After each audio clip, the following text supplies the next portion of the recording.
తిరుపతి జిల్లాలోని సత్యవేడు నియోజకవర్గంలో ఉన్న శ్రీ సిటీ పారిశ్రామిక పార్కులో పండుగ వాతావరణం నెలకొంది. ప్రపంచ ప్రఖ్యాత carrier air conditioning and refrigeration unit కు రాష్ట్ర ఐటీ విద్యాశాఖ మంత్రి నారా లోకేష్ ఘనంగా శంకుస్థాపన చేశారు. దాదాపు 1000 కోట్ల రూపాయల పెట్టుబడితో సుమారు 39 ఎకరాల విస్తీర్ణంలో ఈ భారీ పరిశ్రమను ఏర్పాటు చేస్తున్నారు.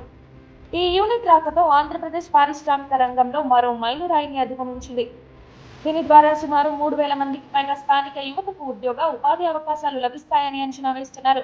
ముఖ్యంగా ఏపీని డేటా సెంటర్గా మార్చాలన్న ప్రభుత్వ లక్ష్యానికి ఈ సంస్థ అందించే కూలింగ్ టెక్నాలజీ ఎంతో దోహదపడుతుంది. ఈ ప్రాజెక్టును 2028 నాటికి 3 దశల్లో పూర్తి చేసేలా ప్రణాళికలు రూపొందించారు.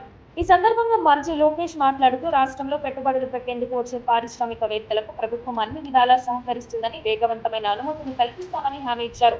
శ్రీ సిటీలో ఇప్పటికే ఉన్న ఏసీ తయారీ క్లస్టర్ ఇప్పుడు క్యారియర్ సంస్థ రాకతో అంతర్జాతీయ స్థాయిలో గుర్తింపు పొందుతుందని స్థానికులు సంతోషం వ్యక్తం చేస్తున్నారు.